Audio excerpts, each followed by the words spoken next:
The plastic champagne flutes clinked against the rented folding tables in Whispering Pines, HOA's clubhouse ballroom. But the vibe screamed forced elegance. My brother's wedding reception was supposed to be a celebration of love and new beginnings. Yet here we were, trapped under the iron fist of the Homeowners Association rules that turned every gathering into a compliance inspection. I sat at my assigned table in the back corner, deliberately exiled from the approved family section, watching the scene unfold like a bad reality show. The string quartet Karen Vandermeer had personally approved played soft classical covers. The champagne flowed, but only in HOA-approved crystal look plastic. And the neighborhood elite mingled with that practice smile that said, "I'm following every covenant." "Are you?" My phone buzzed silently in my clutch. A message from Diana. "My lawyer, all documents filed. Ready when you are." 3 years of careful planning had led to this moment. 3 years since I discovered the truth about Karen's little empire, about my grandmother Alexandra Rose's stolen vision for this neighborhood, about everything the Whispering Pines name really stood for. My mother's voice cut through my thoughts like a nail on a chalkboard.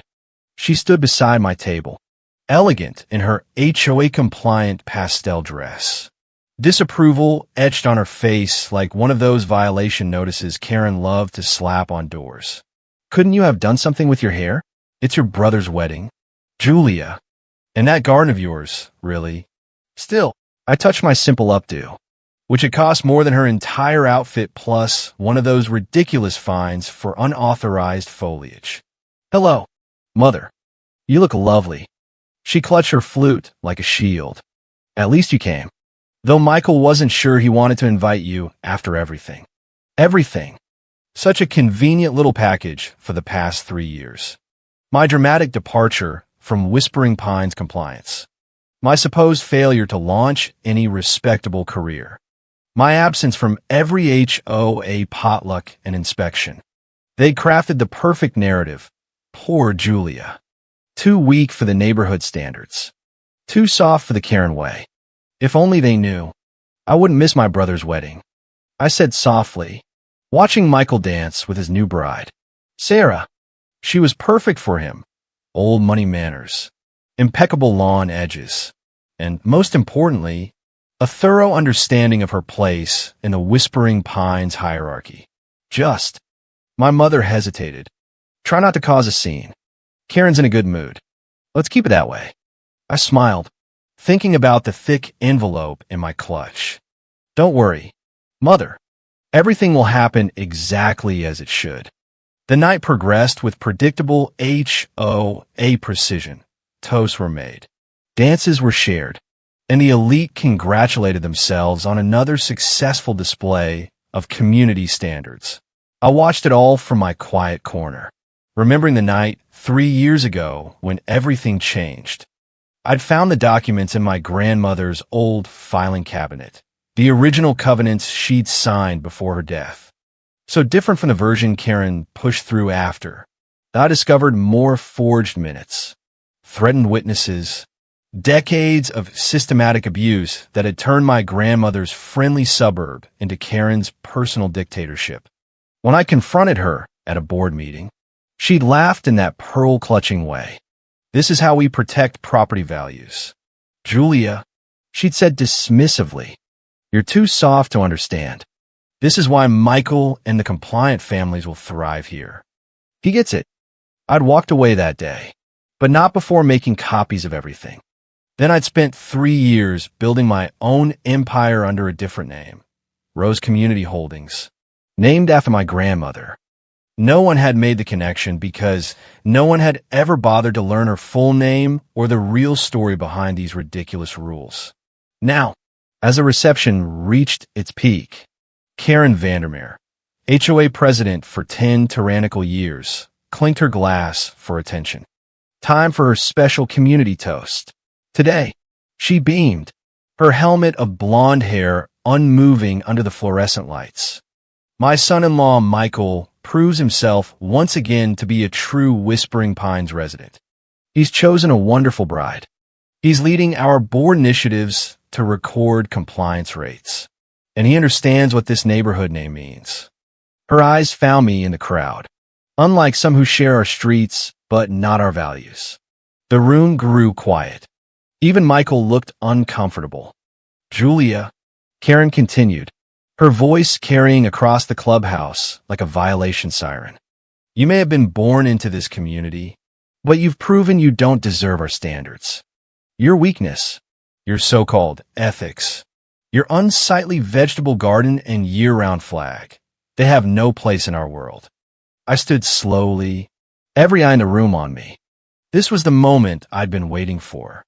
You're right, Karen, I said, my voice clear and calm. I don't deserve the whispering pines name the way you twisted it. I deserve better. I walked toward her, opening my clutch and removing the envelope. Consider this my wedding gift to the neighborhood.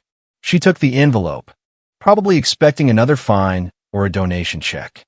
But as she opened it, her face turned ash white. What? What is this? The deed to your house. I said loudly enough for everyone to hear. And the mortgage documents showing that Rose Community Holdings now owns it. I'm your new landlord. The room erupted in whispers. Karen's hand shook as she read the papers, her pearls suddenly looking cheap. This is impossible, she stammered. Alexandra Rose, that was your grandmother's. Yes, I smiled. The grandmother you cheated. Turns out I learned more from your little rule book than you thought. I just chose to use those lessons differently. The plastic flutes stopped clinking. The string quartet faltered. The neighborhood elite stood frozen, watching their queen being dethroned by the resident she'd spent years labeling as the problem. You can't do this, Karen hissed, gripping the papers so tightly they crumpled. I'll fight it. Like you fought grandmother's original covenants? I asked quietly. Or should we discuss how you manipulated those documents too?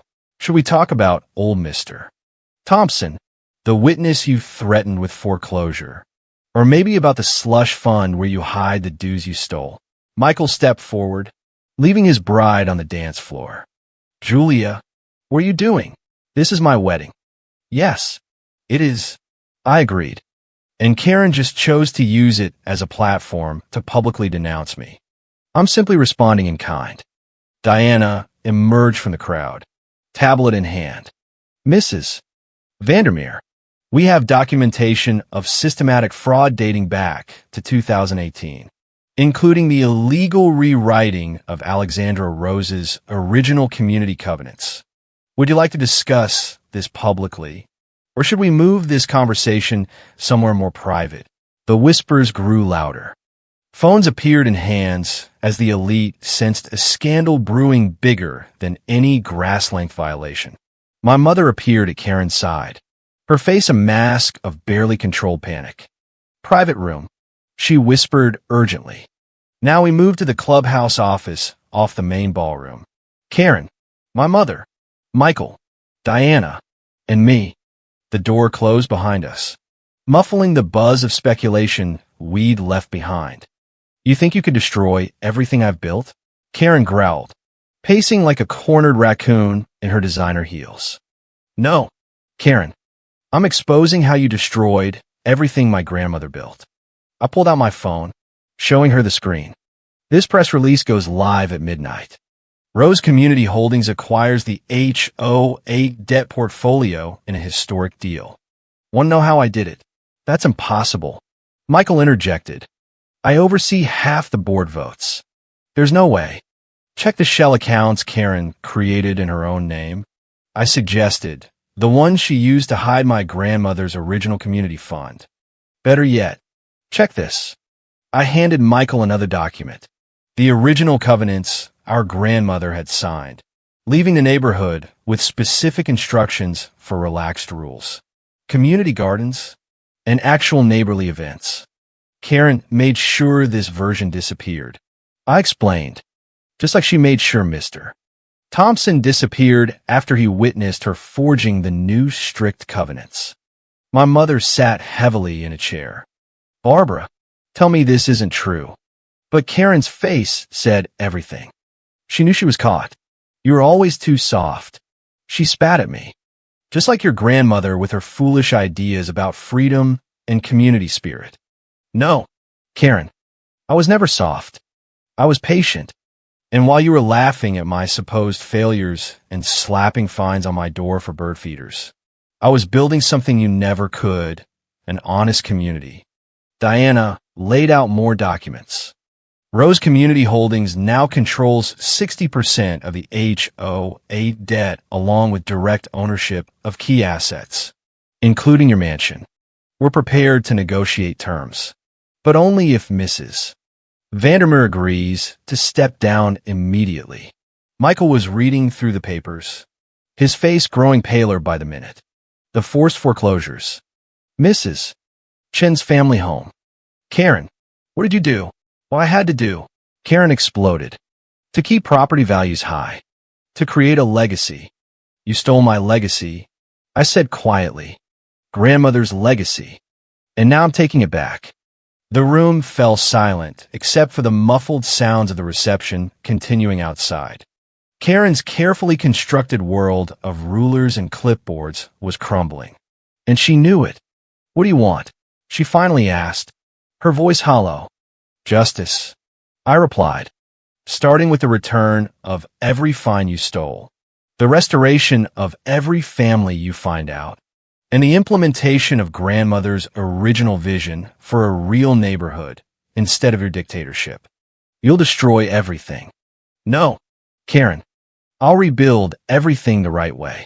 The morning after my brother's wedding, the Whispering Pines community chat buzzed with carefully controlled chaos. Headlines dominated every local Facebook group and neighborhood app. HOA Empire faces takeover.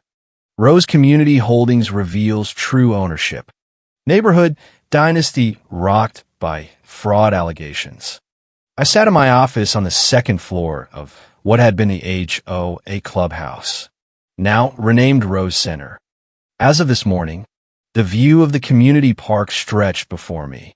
Sunlight glinting off the restored community garden, just as it had when my grandmother occupied this same space decades ago. My phone hadn't stopped buzzing since dawn. 3 calls from the county attorney, messages from every local news outlet, dozens of emails from former board members, a string of increasingly desperate texts from Karen. But the message that caught my attention was from Sarah, my new sister-in-law. We need to talk. Breakfast? I hadn't expected that. At the wedding, after the confrontation, Sarah had managed to keep the reception going with remarkable poise. While Karen raged and my mother wept in the private office, Sarah had orchestrated a seamless continuation of the celebration, preventing total social disaster. MS. Montgomery. My assistant Thomas appeared at the door. I'd officially started using my grandmother's surname this morning. Your brother's here. Michael walked in, still in his wedding suit from last night. Dark circles under his eyes suggested he hadn't slept. He tossed a thick folder on my desk, the complete documentation I'd given him last night. I read everything, he said twice. And I need to know why you waited 3 years to expose this. I turned to the wall of windows, watching the neighborhood wake up, because I needed to be certain. To build something strong enough to withstand the fallout. To make sure that when I took everything back, I could do it right. The hidden accounts were just the beginning. I confirmed. Karen's been laundering dues through shell companies for years. The families she found out were just her practice run. Michael sank into a chair. The Chun family foreclosure. I signed those violation notices. She told me it was abandoned property. It wasn't. She forced them out by tripling fines, then declared it derelict, just like she did to the Thompson family home, the immigrant block on Maple Street, the historic playground district. Stop. Michael held up his hand. I get it. I was part of it. I just didn't know. Because you didn't want to know. I said softly. It was easier to believe I was the weak one, the soft one, while you followed in her footsteps. What happens now? I pressed a button on my desk, and the wall behind me transformed into a digital display. Property maps, development plans, and community restoration projections filled the screens. Now we rebuild everything she destroyed. We restore starting with the Chun family home and the community garden. I pulled out a contract. Rose Community Holdings needs a chief neighborhood officer. Someone who understands both sides of this HOA mess. Someone ready to learn a better way. Michael stared at the contract. You trust me after everything. I trust that you've seen the truth now. The question is, what will you do with it? Before he could answer, Thomas appeared again. MS. Montgomery. Karen's here. The temperature in the room seemed to drop. Michael half rose from his chair, but I waved him back down. Let her in. I said, it's time to finish this. Karen Vandermeer stormed into my office, looking nothing like the polished HOA queen from yesterday. Her clothes were rumpled, her blonde helmet hair unkempt, her eyes wild with a mixture of rage and fear. You think you can just take everything? She snarled. I built this neighborhood. No, I corrected calmly. You stole this neighborhood piece by piece, starting with my grandmother's covenants. I simply took back what was rightfully mine. I pulled up more documents on the digital wall. The county attorney's office is particularly interested in your meetings with the landscaping contractor about the kickbacks. The ones you claimed never happened. Karen's face went pale. You recorded? No. Karen, you recorded it. Your own security system. Remember the one you were so proud of installing to spy on residents? I found the backup files in your private server. What do you want? Karen's voice cracked, the fight beginning to drain from her. I want you to look, I said, gesturing to the digital display. Really look at what you destroyed. I pulled up images. The Chun family standing in front of their home on moving-in day in 2005. The community garden's after-school program graduation. The historic playground's final event before mysterious safety violations forced its closure. These were people's lives. Karen, their dreams, their legacies, just like grandmother's legacy. The one you stole from her deathbed. Michael stood, moving closer to the display. The Maple Street block. Those weren't empty homes we foreclosed on, were they? No, I confirmed. Karen had already arranged their eviction through hidden fines, raised penalties by 300% overnight, made it impossible for families who'd lived there for generations to stay. It was standards. Our Karen protested weakly. Progress. It was cruel and illegal. The county attorney has enough evidence to put you away for years. But that's not what I want. I pulled out another document, a comprehensive agreement I'd spent months preparing. Sign this. I said, full confession of your financial crimes. Immediate resignation from the HOA board. Transfer of all remaining assets to Rose Community Holdings. In exchange, I'll ensure the investigation focuses on your landscaping cronies and the fake inspectors. Not you. You protect me? She laughed bitterly. After everything? No, Karen. I'm protecting what's left of this neighborhood's name. Sign, and you can retire quietly. Keep your house as my tenant. Maintain your social standing. Play bridge with your rule-obsessed friends. Fight me, and everything comes out. Michael picked up the agreement, reading carefully. The Rose Community Foundation. What is this? Grandmother's original vision. I explained. Mixed community events, small garden support programs, playground restoration. Everything she wanted to build before you decided control mattered more than people. Karen sank into a chair, suddenly looking old. Your mother already agreed to head the foundation's board. I said, turns out she has quite a talent for actual community organizing. Another thing you never noticed about her. The silence stretched as Karen stared at the agreement. Finally, she picked up a pen. You really are her granddaughter, she said quietly, signing her name. Yes, I agreed. I am. That's what you never understood. Grandmother's strength wasn't in bullying or manipulation. It was in vision, in purpose, in building something meaningful. After she left, Michael remained holding the neighborhood officer contract I'd offered him. "If I take this," he said, "I want to start with the Maple Street block. Make it right. It won't be easy." I warned. These people have every reason to hate the Whispering Pines name.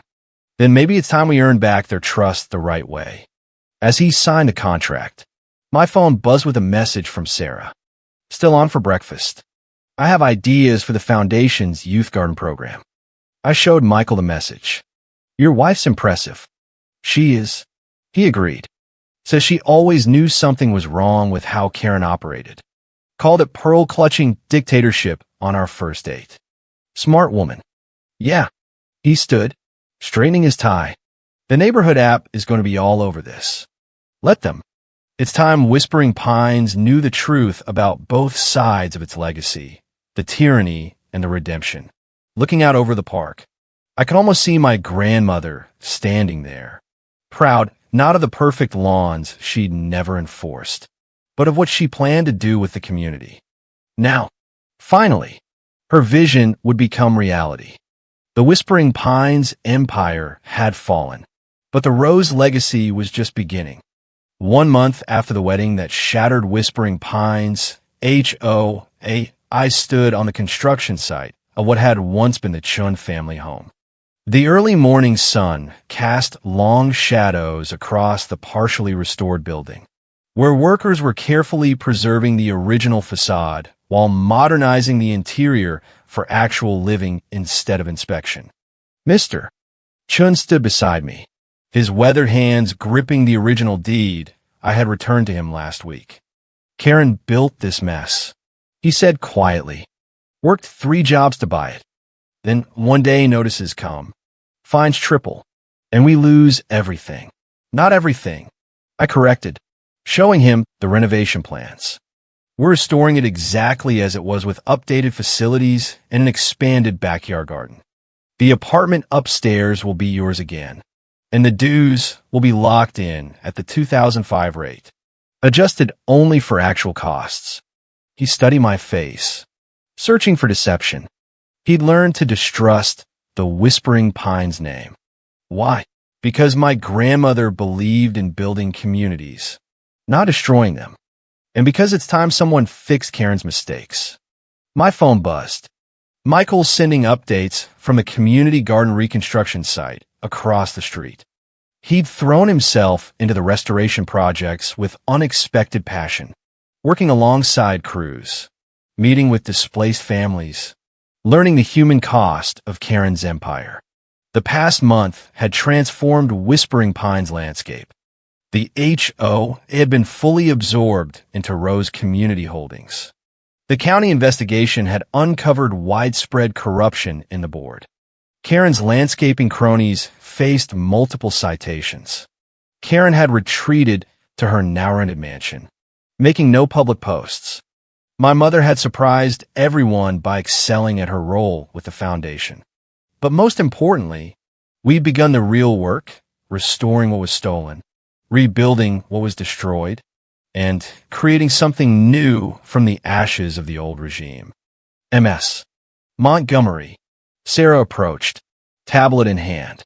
My sister-in-law had proven to be an unexpected ally, bringing fresh perspectives and genuine commitment to the Foundation's mission.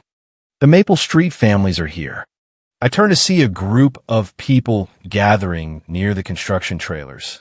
Former residents of the block Karen had fined into oblivion. Many had lived there for generations before being forced out. "Mr. Chun," I said, "would you join us? These people should hear your story." He nodded, clutching his deed like a shield. The meeting was held in what would become the home's new community room. 30 families, each with their own story of loss and displacement, listened as Mr. Chun described his family's journey from ownership to eviction and back to restoration. Rose Community Holdings isn't just rebuilding houses, I explained, displaying the development plans. We're restoring communities. Every family here will have the right to return to Maple Street at their original rates. The new block will include green spaces, community facilities, and small garden incubators. Why should we trust another Whispering Pines name? Someone called out. You shouldn't. I agreed. That's why I'm not one anymore. The rose name, my grandmother's name, stands for something different, and we'll prove it 1 yard at a time. Michael arrived as the meeting ended, his suit dusty from the garden site. They've uncovered the original cornerstone. He reported. The time capsule is still there. The community garden's time capsule buried in 2005 by the neighborhood's founding families. Karen had claimed it was lost during renovations. We'll open it at the restoration ceremony. I decided. Let people see their history wasn't completely destroyed. Julia, Michael hesitated. Karen's asking to meet. Says she has information about other properties, other families we should help. I considered this. Is she trying to save herself or make amends? Maybe both. The county attorney's closing in on her old partners. She might be trying to get ahead of it. Set the meeting for tomorrow. It's time she contributed to the rebuilding. My phone buzzed again. Diana with updates. 3 more properties recovered through legal channels. Settlement negotiations with displaced families proceeding well. Foundation's first scholarship program launching next month. Historical Preservation Society offering partnership. MS. Montgomery. Mr. Chin approached as others left. My daughter. She's an architect now. She wants to help design new community spaces. I smiled, remembering my grandmother's words about legacy being more than just rules. Have her call my office. We're building something new here. We need people who understand both the past and the future. The next morning, I sat across from Karen in my office, watching her struggle with her new reality. She'd aged years in the past month. Her once commanding presence diminished by the weight of her exposed crimes. The waterfront block, she said, spreading old documents across my desk. There were 12 families, craftsmen, boat owners. I used shell fines to force them out in 2019. I know, I replied. We've already located 10 of them. But 2 families disappeared completely. She nodded, pulling out a worn envelope. The Martinez and the Oberlins. I paid them extra to vanish. The Martinez went to Florida. The Oberlins to Canada. Why? They knew too much. Saw the paperwork I'd forged. Threatened to expose everything. I took the envelope, examining its contents, addresses, contact information, details of the payoff. Why tell me this now? Because, she said quietly, your grandmother made me promise to protect those families. Instead, I destroyed them just like I destroyed everything else she built. Before I could respond, Thomas appeared at the door. MS. Montgomery. They found something at the Maple Street site. In the construction zone that afternoon, workers had uncovered a hidden storage room beneath the old block. Inside, we found boxes of documents, my grandmother's original plans for the neighborhood, correspondence with community leaders, and detailed records of Karen's systematic takeover. She knew, I realized, reading through the papers. She was gathering evidence against you. Yes, Karen admitted. That's why. That's why I had to act when she got sick. She was planning to expose everything. Michael joined us, his face grim as he examined the documents. There's more. Julia. Records of other properties. Other families. Karen's operation was bigger than we thought. I turned to Karen. How many? Dozens. She whispered. Across the subdivision. All people your grandmother had promised to protect. The scope of her crimes and our responsibility to make things right expanded with each box we uncovered. But something else emerged too. My grandmother's complete vision for ethical community living, decades ahead of its time. This is remarkable, Sarah said, reviewing the plans. Relaxed covenants, green spaces, garden initiatives, cultural events. She had all mapped out, and now we'll build it. I decided, exactly as she planned, starting here. Over the next several hours, We laid out my grandmother's documents across the construction site's planning room. A blueprint emerged, not just for houses, but for community restoration on a scale Whispering Pines hadn't seen in decades. My phone buzzed constantly. Diana coordinating with legal teams. The foundation launching outreach programs. Contractors adjusting plans to match my grandmother's vision. Media requesting interviews about the discoveries.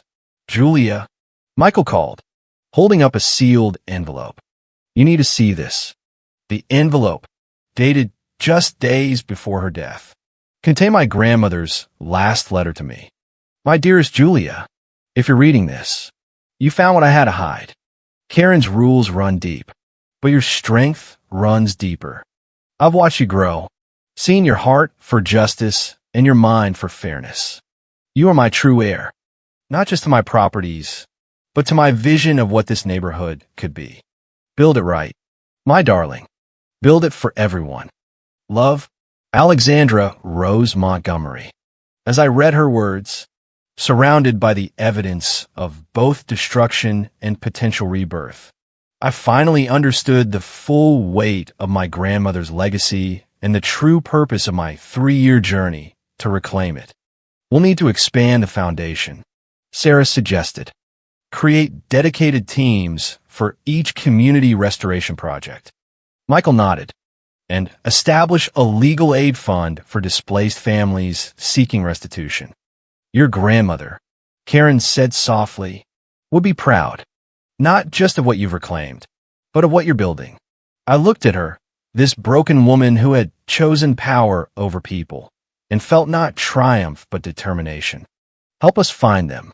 I said, every family you displaced, every home you destroyed, help us make it right. She met my eyes for the first time in weeks. Where do we start?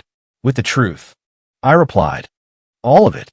As the sun set over the construction site, casting long shadows across the foundations of what would become my grandmother's vision realized, I thought about legacy, not the false legacy of rules and control that Karen had pursued, but the true legacy of building something meaningful, something that lifted people up instead of tearing them down. The Whispering Pines empire had fallen, but from its ruins, the Rose vision would rise, stronger, taller, and built to last, not just for appearances, but for neighbors, not just for power, but for purpose, not just for now, but for generations.